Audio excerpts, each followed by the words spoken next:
사랑이 없으면 나는 아무것도 모릅니다. 주님의 지혜가 없으면 나는 아무것도 못합니다. 나는 아무것도 못합니다. 주님의 능력이 없으면 나는 한순간도 못 삽니다. 주님의 생명이 없으면 나는 아무것도 아닙니다. 나는 아무것도 아닙니다. 주님의 사랑이 없으면 나는 아무것도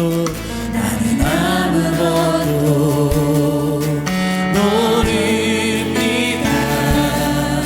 주님의 지혜가 없으면 나는 아무것도 못합니다.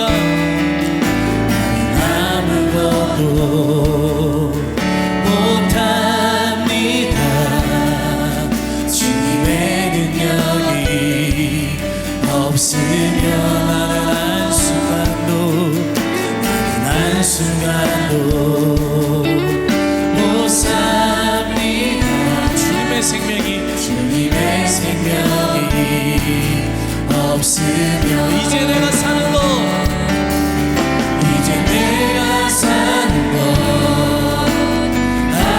아니요. 그리스도 내 안에 사시니 오직 그의 생명이 나의 생명, 나의 모든 말들도 주의 것. 나는 오직 바랍니다.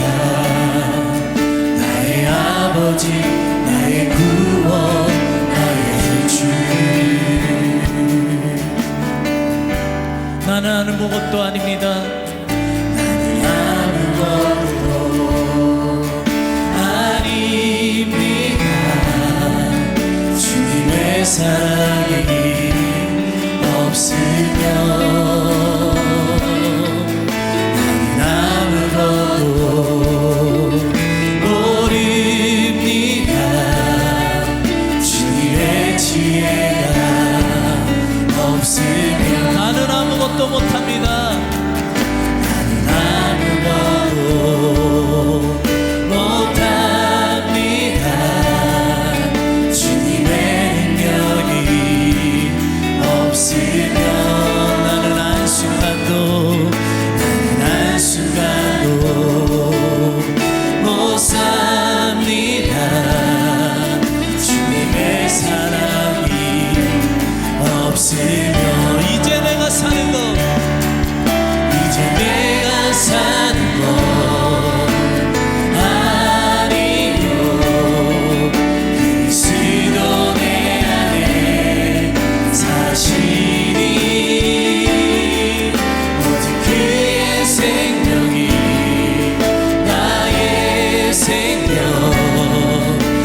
아버지 나의 구원 나의 주 나는 오직 아무 나는 오직 아무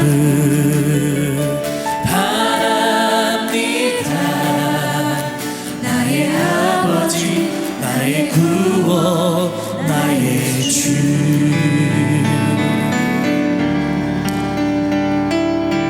아멘. 나는 아무것도 아닙니다. 그러니까 내 안에 그리스도께서 사시고 그럴 때 우리는 모든 것을 승리하는 삶을 살게 될 줄 믿습니다. 우리 연약함 속에서 강하신 하나님의 능력이 드러나는 그런 삶을 사시길 간절히 축원합니다. 우리 예수 나의 첫사랑 대신에 하나님께 찬양 영광 돌리겠습니다.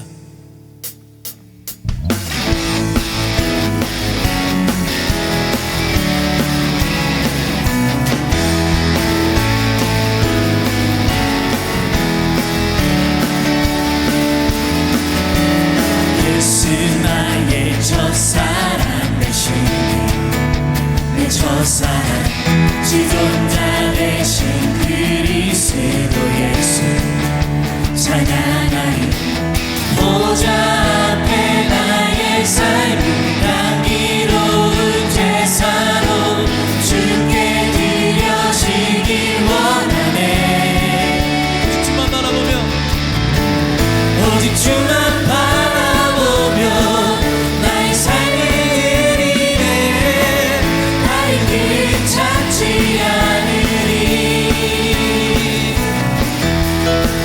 나의 온전한 열정과 나의 찬양 대신에 주의 길을 따라가리라 예수 나의 첫사랑 되시네 내 첫사랑 지존자 되신 그리스도 예수 찬양하리 보좌 앞에 나의 삶을 향기로운 제사로 주께 드려지길 원하네 오직 주만 바라보며 오직 주만 바라보며 나의 삶을 드리네 다른 길을 찾지 않으리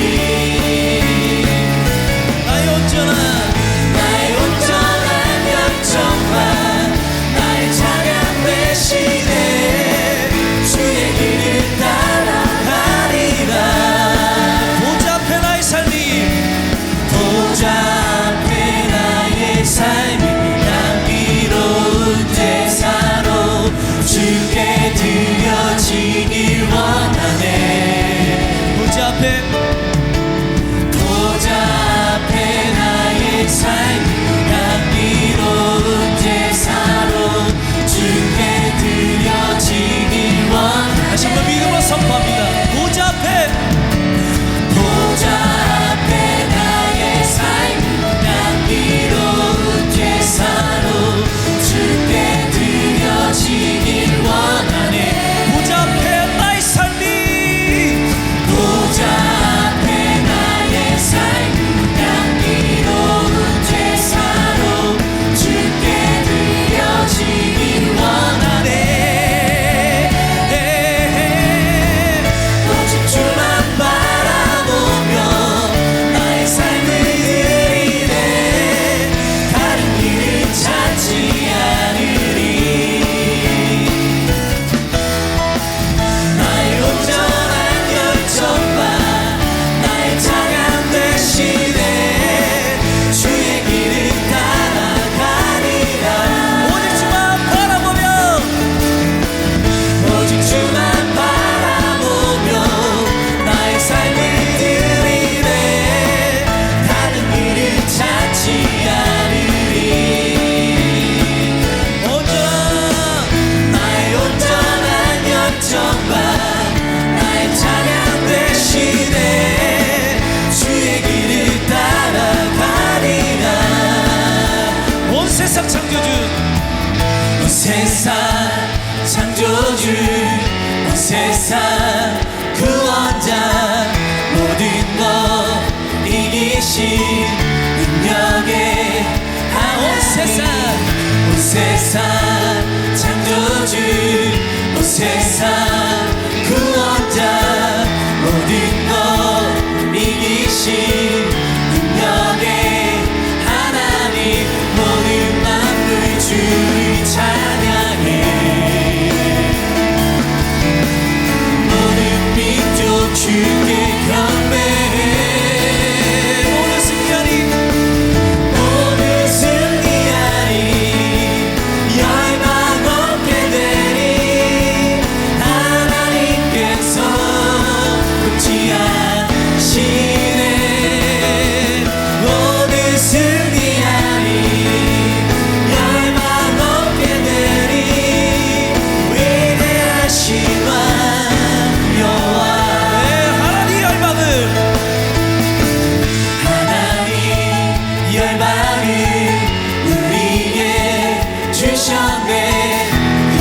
주시옵소서.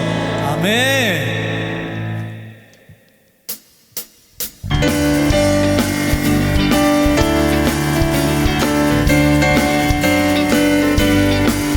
예수 그리스도의 보혈의 피가 우리를 회복시키시고 우리를 구원하실 줄 믿습니다. 괜찮은 주님의 사랑과 거룩한 보혈의 온거리 우리 다 찬양을 합시다. 주님을 만나볼 때 괜찮은 주님의 사랑과 거룩한 보혈의 온거리 우리 다 찬양을 합시다.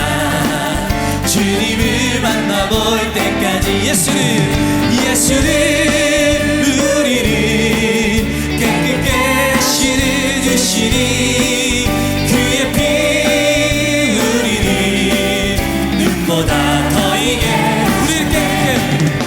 우리를 깨끗게 합히는 무궁한 생명의 물이새 생명의 구원을 받은 자 하나님 찬양을 합시다. 예수는 우리를 깨끗게 씻어주시니 그의 피 우리를 눈보다 더 이게 주님의 거룩한 보혈이 날마다 입으로 안지게 담대히 싸우며 나가세 천국에 들어갈 때까지 예수는 우리를 깨끗게 씻어주시니 그의 피 우리를 눈보다 더 이게 십자가 단단히 붙잡고 날마다 이기며 나가세 머리에 면류관 쓰고서 주 앞에 찬양할 때까지 예수는 우리를 깨끗게 씻어주시니 그의 피 우리를 눈보다 더 삼절 찬양합니다. 주님의 거룩한 보혈이 날마다 입으로 안지게 담대히 싸우며 나가세 천국에 들어갈 때까지 예수는 우리를 깨끗게 씻어주시니 그의 피 우리를 눈보다 더 이게 십자가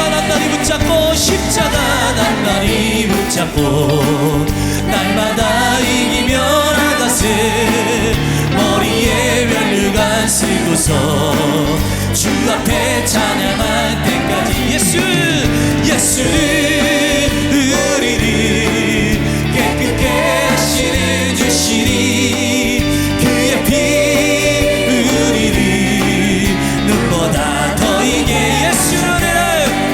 예수는 우리를 깨끗게 씻어주시니 그의 피 우리를 눈보다 다시 한번 힘차게 예수는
보라 너희는 두려워 말고 너희는 두려워 말고 보라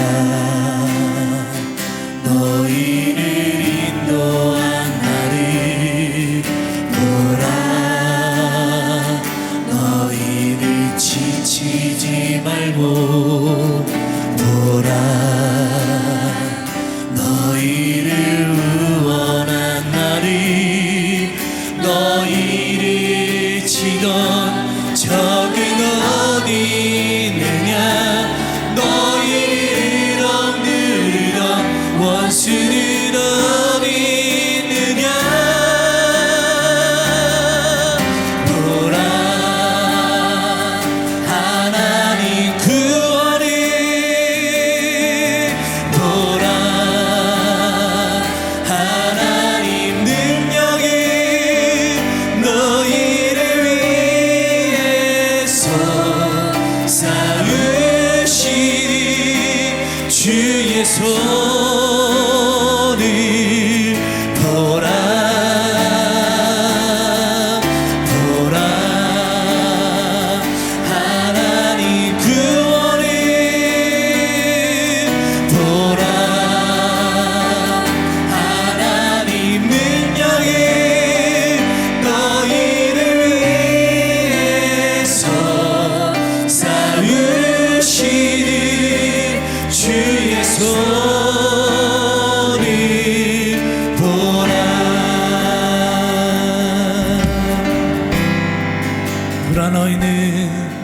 보라 너희는 두려워 말고 보라 너희를 인도한 나를 보라 너희를 지치지 말고 보라 너희를 구원한 나를 너희를 치던 적은 어디 있느냐 너희를 억누르던 원수는 어디 있느냐 보라 하나님 구원을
간절히 부르짖겠습니다.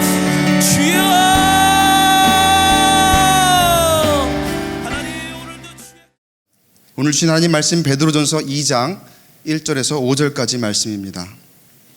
베드로전서 2장 1절부터 5절까지의 말씀, 우리 한 목소리로 다 같이 읽도록 하겠습니다.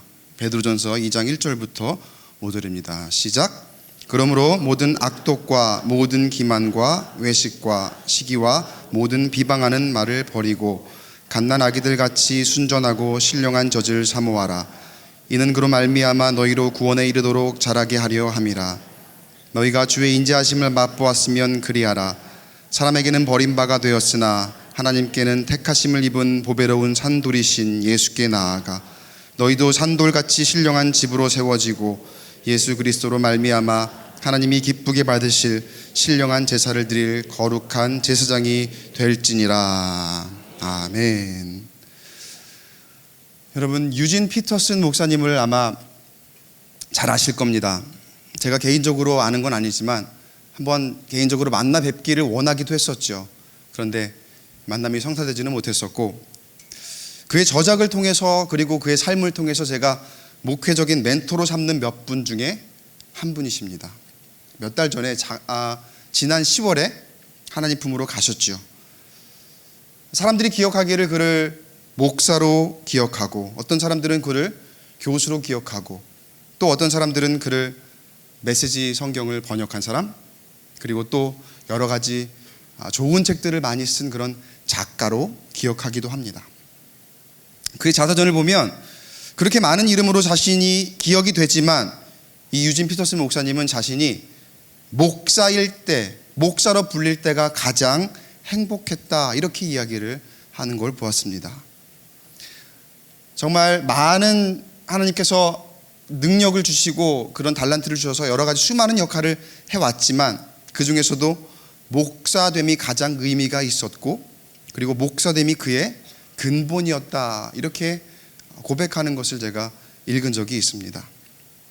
그분이 쓴 책 중에 목회자의 영성이라는 책이 있습니다. 어떤 책이든지 그런 게 있어요. 처음에 읽었을 때는 그냥 지나칠 만한 내용도 나중에 몇 년이 지나고 다시 펼쳐 읽어봤을 때에 이런 내용이 있었나? 딱 하고 깨달음을 주는 그러한 책들이 있어요. 그런 것들이, 깨달음이 눈에 들어올 때가 있어요. 제가 이 책을 이번에 다시 읽게 되었을 때에 저에게 깨달음을 주었던 부분이 있었습니다. 그 책의 챕터 1, 처음 시작할 때의 첫 1장의 그 제목에서부터 제가 한동안 눈을 뗄 수가 없었습니다. 그 제목은 이렇게 쓰여 있습니다. 목사, 다시 정의하다. 유진 피터슨 목사님은 이렇게 그 챕터를 시작합니다. 건강한 명사에는 형용사가 필요 없다. 그러나 명사가 손상되거나 병에 걸렸다면 형용사가 필요하다. 목사도 그런 명사 중 하나였다. 힘이 넘치고 건강한 단어였다. 그런데 다 과거형이에요. 그런 단어였다. 그렇다면 지금은 어떻다는 얘기일까요? 여러분이 생각하시는 목사에 대한 이미지는 어떻습니까? 세상에 바라보는 목사의 이미지는 어떻습니까? 참 부끄러운 얘기지만 어디를 가나 목사에 대한 얘기가 끊이질 않습니다. 문제를 안고 있습니다. 물론 문제없는 사람이 없다고는 하지만 목사라면 그렇지 않아야 하는데도 불구하고 오히려 세상보다 더할 때가 참 많이 있는 경우를 많이 보게 됩니다. 유진 피터슨 목사님은 이 목사라는 단어에 재활이 필요하다, 이렇게 운을 띄우며 책을 이어나갑니다. 목사 얘기하니까 우리 얘기 아니구나, 이렇게 여러분 생각하실지 모르겠어요. 방심하지 마세요. 제가 이 내용을 읽고 깨달으면서 더 깊이 생각하게 된 부분이 무엇이냐, 목사뿐만 아니라 참 다시 정의할 게 많이 있더라고요. 우리 안에 본래의 단어만으로도 참 건강한 단어이고, 굳이 그 앞에 수식어가 이것저것 필요 없는 그런 힘 있는 단어들인데, 그 힘을 읽고 변질되어서 다시 정의할 것이 참 많이 있구나.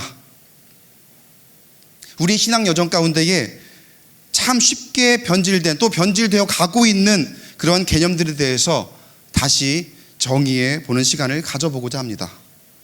그 첫 번째 시간으로 성도 다시 정의하다. 여러분을 다시 한번 정의해 보도록 하겠습니다. 그리고 다음으로 저에게 사주가 주어졌어요. 교회, 예배, 기도, 이렇게 다시 한번 정의해 보는 그런 시간을 금요일 사주를 통해서 한번 가져보도록 하겠습니다. 여러분, 성도라는 단어는 우리에게 어떻게 쓰이고 있습니까? 우리가 생각하고 있는 성도, 어떤 의미를 성도라는 단어에 여러분 부여하고 있습니까? 가만 보면 우리는 성도를 교회 안에서의 어떠한 직제에서 제일 낮은 등급 정도로 생각하고 부르는 그런 경향이 있어요. 그냥 일상적으로 얘기하자면은, 저기 있잖아, 왜 그분 직분이 뭐야? 그분 집사야? 권사야? 아니야. 그냥 성도야. 성도면 성도지 왜 그냥 성도예요? 성도의 의미가 이렇게 다가오고 있다는 거예요, 우리에게. 집사, 권사, 장로보다 아직 신앙적으로 미성숙한 사람, 아직 교회 안에 잘 정착하지 못했고 조금 시간이 지나야 집사 직분 받고 권사 직분 받을 수 있는 그런 사람 정도로만 여겨지고 있더라는 거예요. 그러나 여러분, 그리스도인이라면 집사이기 이전에, 권사이기 전에 우리 모두 다 성도인 줄로 믿습니다. 직분 받기 전에 기초적인 단계를 이야기하고 있는 게 아니에요. 기초적인 단계를 뜻하는 그런 단어가 아니라는 거예요. 그럼 성도는 원래 어떤 의미를 가진 단어일까요? 사실 이 성도라는 단어에도요, 목사와 마찬가지로 굳이 수식어가 필요 없이 참 그 자체만으로도 강건하고 빛나는 그런 단어입니다. 의미를 한번 볼게요. 성도, 한자 보이시죠? 성도. 그리고 영어로 뭐라고 써 있어요? 심지어 세인트예요. 세인트. 그리스도를 믿고 하나님의 자녀가 되어 속된 세상에서 거룩한 하나님의 공동체 일원으로 부름받은 자들, 이게 성도의 의미예요. 여러분, 이 성도 자체의 의미만을 보았을 때 여기 앞에 어떤 수식어가 필요할까요? 이 자체로 얼마나 강하고 얼마나 빛나는 단어입니까? 히브리어로 이 성도를 카도시, 이렇게 표현을 합니다. 구분된 자, 성별된 자, 거룩한 자라는 의미를 가지고 있고, 헬라어로도 하기오스, 동일하게 거룩하다라는 그런 의미를 가지고 있습니다. 베드로전서 1장 16절에 이렇게 기록되었습니다. 기록되었으되 내가 거룩하니 너희도 거룩할지어다 하셨느니라. 이게 하나님께서 부르신 그의 백성, 다시 말해 성도의 모양이에요.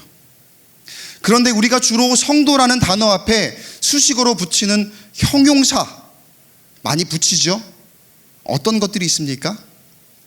예수 믿는 성도, 거룩한 성도, 하나님의 자녀된 성도.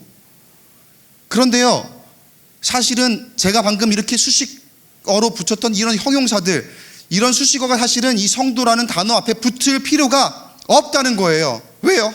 그 단어에 이미 그런 의미가 다 들어가 있기 때문에. 그런데 우리 안에서 이 성도라는 단어의 의미가 너무 많이 퇴색되었습니다. 원래 그 빛나는 의미에 비해서 뭐랄까요, 되게 후지게 변질돼 버렸어요. 병들어 버렸단 말이에요. 성도는 거룩한 자들이어야 하는데, 그야말로 요한, 베드로, 바울, 어거스틴, 뭐 그런 정말 세인트 같은 그런 사람들이어야 하는데, 그런 비슷한 모습은 온데간데 없습니다.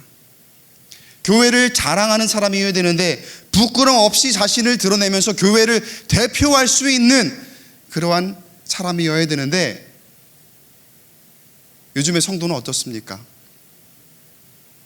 church goer, 교회 가는 사람, 그냥 교회 다니는 사람, 등록 한 번 하고 안 나오는 부진자까지도 모두 다 우리 교적에 보면은 성도 이렇게 호칭이 되어 있어요. 여러분 이런 표현 들어보셨나요? 나 교회 끊었다고. 무슨 얘기예요? 교회에 등록했다가 다니다가 안 다닌다는 거죠. 끊었다는 거죠. 교회가 무슨 학원도 아니고 수영장도 아니고 교회 끊었다는 그런 표현을 심지어 하는 분들도 있어요. 뭐가 문제일까요? 우리 신앙 안에 문제가 있어요. 현대 기독교인들의 마음가짐 자체에 문제가 있어요. 교인들이 세상에 너무나도 쉽게 타협합니다. 세상의 유혹에 너무나도 쉽게 마음을 빼앗겨 버립니다. 물질주의와 욕심으로 인해 세상의 주도권을 넘겨주고 있어요. 성도라고 한다면, 거룩한 사람들이라고 한다면 그 삶에 예수가 중심이 되어야 하는데, 그래서 성도에게는 예수가 삶 자체가 되어야 하는데 그렇게 하지 못하고 있어요. 그저 예수는 이 삶 가운데의 액세서리에 불과하고, 그리고 세상이 기독교라고 부르니까 나도 똑같이 기독교라고 부르고, 그저 마치 그냥 하나의 종교처럼 취급하며 똑같이 생각하며 살 때가 참 많이 있더라는 거죠. 한 주 내내 예수와는 완전히 상관없는 삶을 살다가 주일에 딱 그 시간에만, 그것도 겨우 주일 예배 시간에 앉아 있는 것만으로 만족하는 모습, 여러분 과연 그 모습이 성도의 모습일까요? 지금까지 우리가 생각했던 정의로는 성도의 모습이 맞을지도 몰라요. 그만큼 우리가 세상과 타협하고 있었다는 거예요. 그렇게 성도는 그저 믿음이 약한 사람, 주일에 예배만 겨우 드리는 사람, 그래서 교회에 다니는 사람 모두를 우리는 성도라고 부르고 있습니다. 우리 성도들이 그렇게 무감각해져 가는 가운데에서도 사실 세상은 교회에 관심이 참 많이 있습니다. 세상이 교회를 향해 비난과 걱정과 우려를 쏟아내고 있습니다. 사실은 이게 관심의 표현이에요. 교회를 향해 질문을 던지기도 하고, 그리고 무언가를 요청하기도 합니다. 이 어두운 세상에서 교회는 무엇을 할 수 있느냐, 이렇게 질문하기도 하고요. 이 어두운 세상을 제발 좀 밝혀달라고, 너무나 캄캄한데 좀 빛이 되어달라고 때로는 요청하고, 또 때로는 살려달라고 SOS 신호를 보내기도 합니다. 그럼 그런 세상에 누가 빛을 밝힐 수 있을까요? 누가 그들을 살릴 수 있을까요? 성도인 줄로 믿습니다. 하나님으로부터 부르심을 받고 거룩하게 구별된 사람들, 성도인 줄로 믿습니다. 그런 의미에서 여러분에게 한번 제가 묻겠습니다. 여러분은 성도입니까? 성도입니까? 설교 말미에는 이 아멘이 좀 더 커지게 되길 축원합니다. 오늘 본문 말씀의 배경은, 베드로전서의 배경은 로마 시대입니다. 로마 시대에 기독교를 향한 오랜 핍박이 있었죠. 그 핍박의 시작 즈음에 이 베드로전서의 배경이 있습니다. 로마의 미치광이 황제 네로가 로마 제국을 다스리면서 그리스도인들을 향한 핍박이 더욱더 심해졌고, 그리고 그 이후로 계속해서 그 핍박이 지속이 되죠. 로마에서 그리스도인들의 삶은 그야말로 고난의 연속이었습니다. 암흑의 시대입니다. 그럼에도 불구하고 베드로전서를 포함한 성경을 보면 그리스도인들은 그 신앙이 무너지지 않았고, 그들은 진정한 성도의 삶을 살아갑니다. 어떻게 그런 고통 가운데에서도 초대교회의 기독교인들은 그렇게 그들의 삶을 진정한 성도의 삶으로 살아갈 수 있었을까요? 여러분, 답은 하나입니다. 고난 가운데에서도 예수를 따라 살았기 때문입니다. 왜요? 알았기 때문이에요. 고난을 이기는 힘의 근원이 바로 예수이기 때문에, 악한 권세를 물리치는 능력이 예수의 이름 안에 있기 때문에, 예수의 권세로, 예수의 이름으로 고난을 이기고 승리하는 삶을 사는 그런 진정한 성도들이었습니다. 예수를 따르고 예수 이름을 의지한다는 것, 무슨 의미입니까? 아까 말씀드렸죠. 세상과 구별된다는 것. 코데시, 하기오스, 거룩하다는 의미예요. 사람들은 세상의 방식대로 이기려고 수단과 방법을 가리지 않습니다. 다른 사람들을 비방하고 밟고 올라서 자신이 더 높아지려고 하고 겉으로 보이는 것에만 신경을 씁니다. 그러나 베드로는 그것이 정답이 될 수 없음을 알고 있어요. 그래서 비록 고난 가운데 있지만, 고통 가운데 신음하고 있지만, 그렇게 힘들어하고 있는 초대교인들을 향해서 이렇게 권면합니다. 베드로전서 2장 1절 2절 말씀 우리 다 같이 한번 읽어보겠습니다. 시작. 그러므로 모든 악독과 모든 기만과 외식과 시기와 모든 비방하는 말을 버리고 갓난아기들 같이 순전하고 신령한 젖을 사모하라. 이는 그로 말미암아 너희로 구원에 이르도록 자라게 하려 함이라. 세상의 방법 뭐예요? 기만과 시기와 외식, 비방 이런 것들로는 구원에 이를 수 없어요. 대신 뭘 사모하라고요? 순전함, 신령함을 사모하라. 거룩하라는 거예요. 구별되라는 거예요.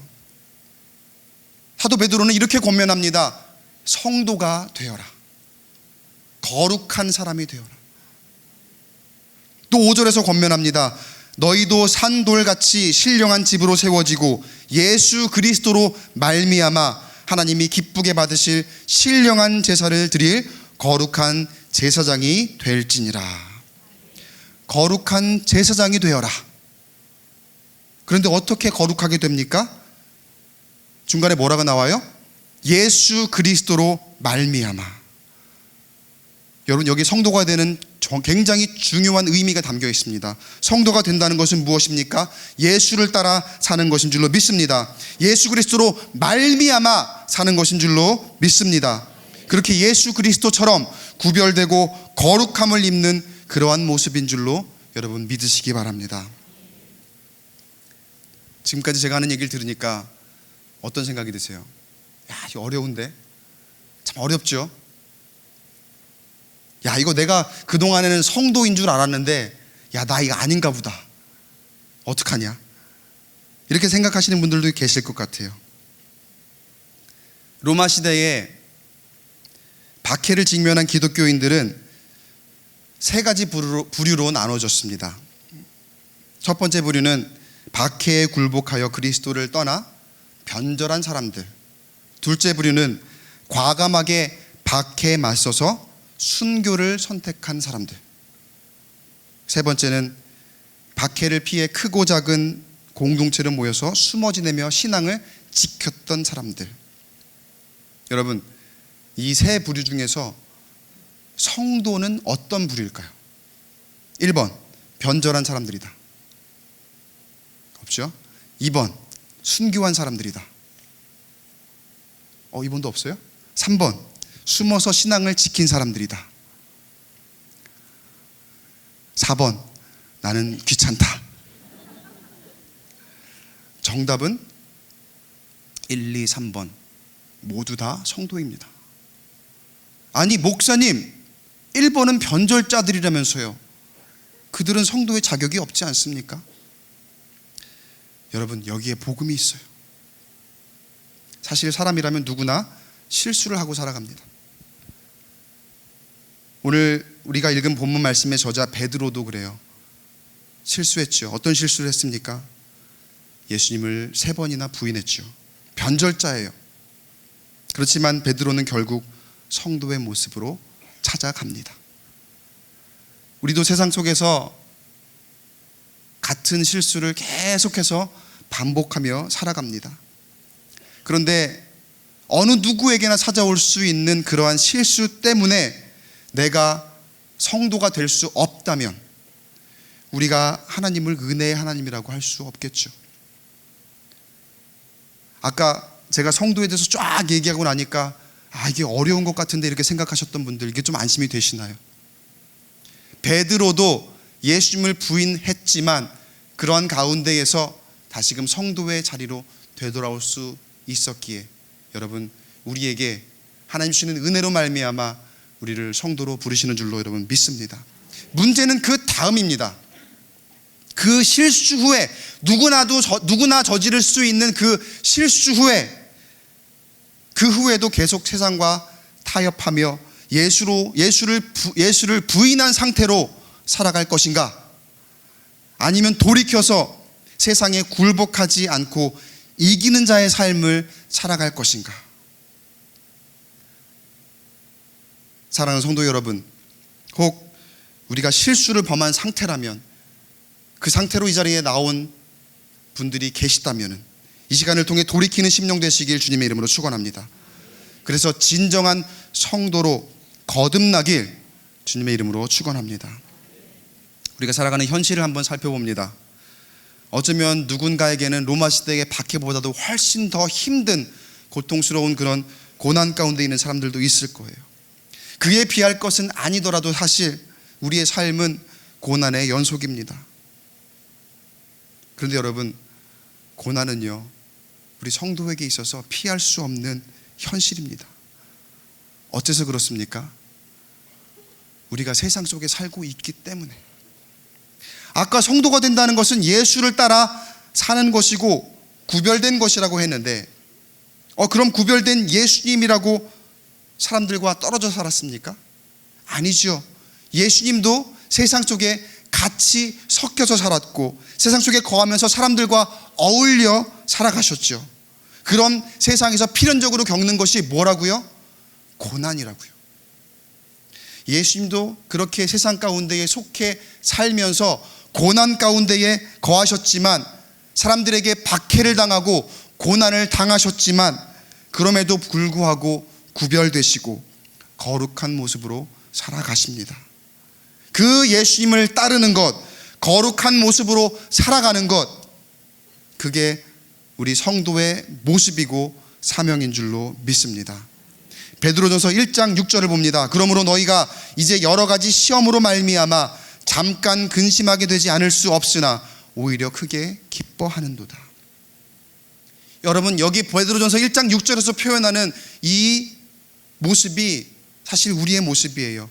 매일의 시험, 매일의 고난 가운데 우리가 처해 살아가고 있습니다. 이러한 배경에 사실은 뿌리를 깊이 두고 살아가고 있는 사람들이 성도입니다.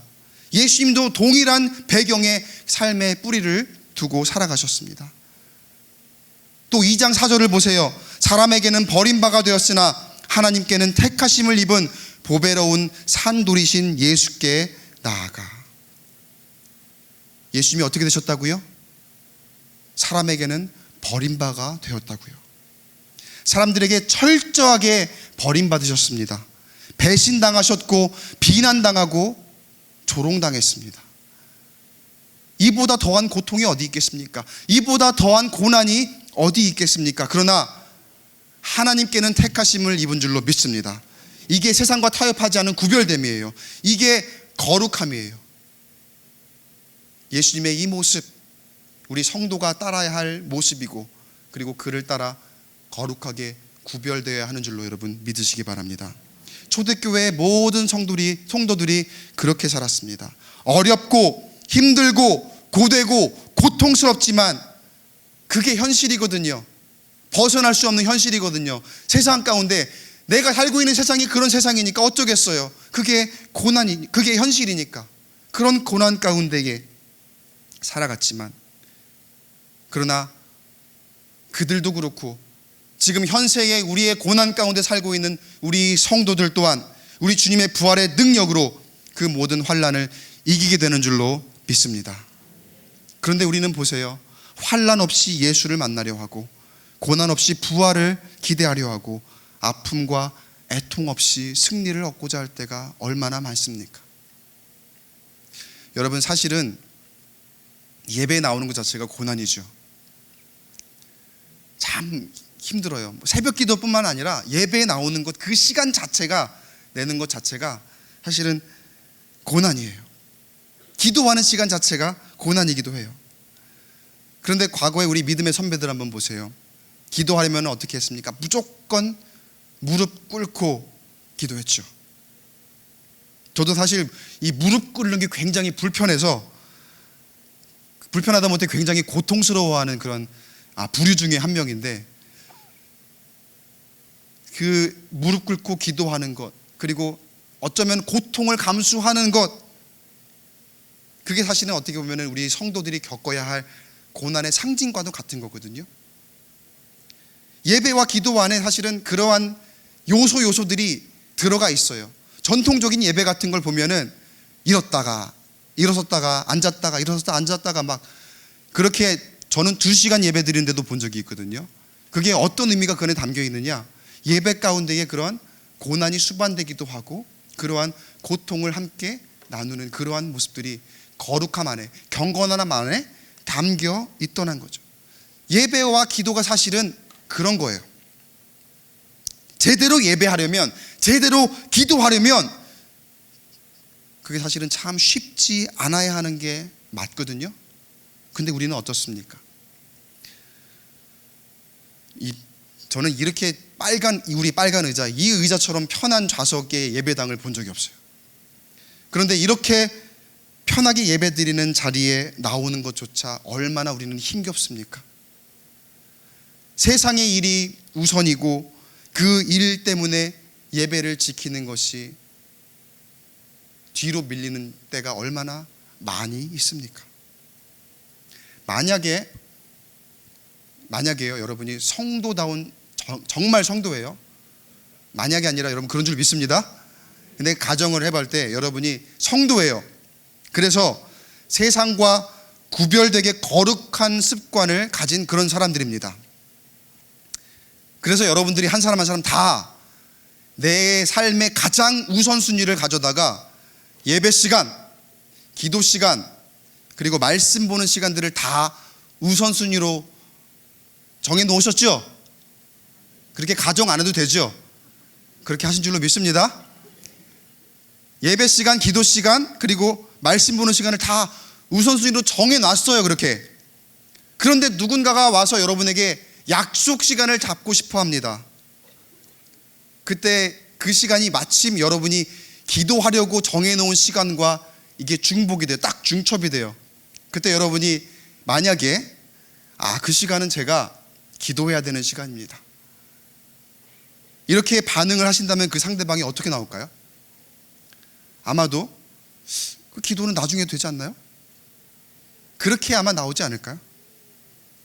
모르긴 몰라도 예배도 그렇고 말씀 보는 시간도 그렇고 세상은요, 성도들의 이러한 삶에 대해 이해하지 못할 뿐만 아니라 그거 그냥 좀 나중에 해도 되는 거 아니에요? 쉽게 포기해도 되는 것처럼 그렇게 생각합니다. 이게 세상의 생각이에요. 세상은 이렇게 생각해요. 근데 문제는요, 우리가 그 세상의 생각이 너무나도 쉽게 동의해버리고 세상과 타협하고 있더라는 거죠. 그 기도 좀 나중에 하면 되지 않을까요? 그래, 그렇지. 기도 좀 나중에 되지. 지금 이렇게 약속이 중요하지. 기도는 뭐 예배도 나중에 드리면 되지. 너무나도 쉽게 그렇게 세상과 타협하며 살아가고 있더라는 거죠. 타협하면 편하지요. 그러나 타협하지 않으면 어때요? 고난이에요. 세상에게 버림받습니다. 세상적인 풍요와 안락을 포기해야만 할 때도 참 많이 있습니다. 그러나 여러분, 성도의 삶에서 필연적인 배경은 안락함과 편안함이 아니라 뭐라고요? 고난이라고요. 고난. 여러분, 우리의 모습을 보세요. 어려움과 고난을 겪게 되면 베드로가 그랬던 것처럼 모두 예수를 부인할 여지를 가진 아주 연약한 육신을 입은 사람들입니다. 우리는 그런 존재들이에요. 그런 우리에게 베드로가 자신이 경험한 것을 담대하게 선포합니다. 비록 자신이 그런 연약한 존재였고 예수를 부인했던 사람이었고 실수투성이였던 그런 존재지만 예수 그리스도의 부활의 능력으로 거룩함을 입게 되었고 성도의 삶을 살게 되었노라고 선포합니다. 우리 아까 베드로전서 1장 6절 읽었었죠. 다시 한 번만 읽어보겠습니다. 이번엔 노란색으로 칠한 곳이 달라요. 같이 한번 읽어보겠습니다. 시작. 그러므로 너희가 이제 여러 가지 시험으로 말미암아 잠깐 근심하게 되지 않을 수 없으나 오히려 크게 기뻐하는도다. 아멘. 결국 예수가 승리하는 줄로 믿습니다. 성도가 예수로 인해서 기뻐하게 되는 줄로 믿습니다. 여러분, 우리가 성도라면 세상이요 우리를 통해서 예수를 봐야 돼요. 우리가 성도라면요 세상이 우리를 통해서 예수를 만나야 합니다. 세상이 우리를 통해 예수를 보게 하려면 우리가 어떻게 해야 될까요? 세상과 타협하지 않고도, 세상에 굴복하지 않고도, 세상과 구별되어 거룩한 삶을 살면서도 우리가 기뻐할 수 있어야 돼요. 우리 가운데에 기쁨이 넘쳐야 되고, 우리가 늘 행복해야 되고, 우리 삶이 그 기쁨으로 충만해야 하는 줄로 믿습니다. 그러면 세상이 우리의 모습으로 인해서 예수를 보게 되고 만나게 되는 줄로 여러분 믿습니다. 그 기쁨, 우리가 진정한 성도가 될 때에 우리 안에 거하게 되는 줄로 여러분 믿으시기 바랍니다. 말씀을 맺겠습니다. 사랑하는 성도 여러분, 성도의 삶에는 고난이 있습니다. 성도라고 하면 당연히 거쳐야 될 것이에요. 고난이 있어요. 없다고 말씀드릴 수 없습니다. 불편함이 있습니다. 그러한 우리의 연약한 모습을 자극하고 건드려서 세상은 우리에게 안락한 것을 취하라고 유혹합니다. 그렇게 원래의 고귀하고 그리고 원래 강건하고 그 자체로 빛나는 그 성도라는 단어의 의미를 가볍게 만들려고 애를 씁니다. 뭐예요? 모두 다 시험입니다. 모두 다 이게 환난이에요. 여러 가지 시험과 환난이 우리 앞에 놓여 있지만 그 모든 것들이 우리가 성도됨의 필수 과정임을 깨닫고 성도의 길을 걸어가는 저와 여러분 되시기를 주님의 이름으로 축원합니다. 지금의 어떤 모습도 주님의 부활의 능력으로 새롭게 됨을 믿고 의지하시는 성도가 되시길 주님의 이름으로 축원합니다. 서두에 유진 피터슨 목사님이 여러 가지 이름으로 기억됐지만 그 중에 목사로 기억되기를 가장 기뻐했다, 이렇게 언급드렸습니다. 여러분도 여러 가지 이름으로 기억되고 불려질 겁니다. 장로요, 권사요, 집사요, 또 세상적으로는 사장, 회장, 부장, 과장 등등 여러 가지 직책이 있고 내가 불려질 여러 가지 많은 이름들이 있죠. 다 좋습니다. 그러나 여러분, 하나님께서 내가 어떤 모습일 때 가장 기뻐하실까를 한번 생각해 보세요. 하나님 앞에서 나의 모습이 거룩하게 구별된 성도의 모습이 아닐까요? 수많은 이름보다도 세상이 나를 빛나게 하는 이름, 세상이 나를 칭찬하는 이름, 그리고 나를 기분 좋게 하는 수많은 그러한 이름보다도 성도됨으로 내 삶의 의미를 찾고 성도됨이 나의 근본이라 고백함으로 하나님께 영광스럽게 기억되는 사랑하는 꿈의 교회 성도님들이 되시기를 주님의 이름으로 축원합니다.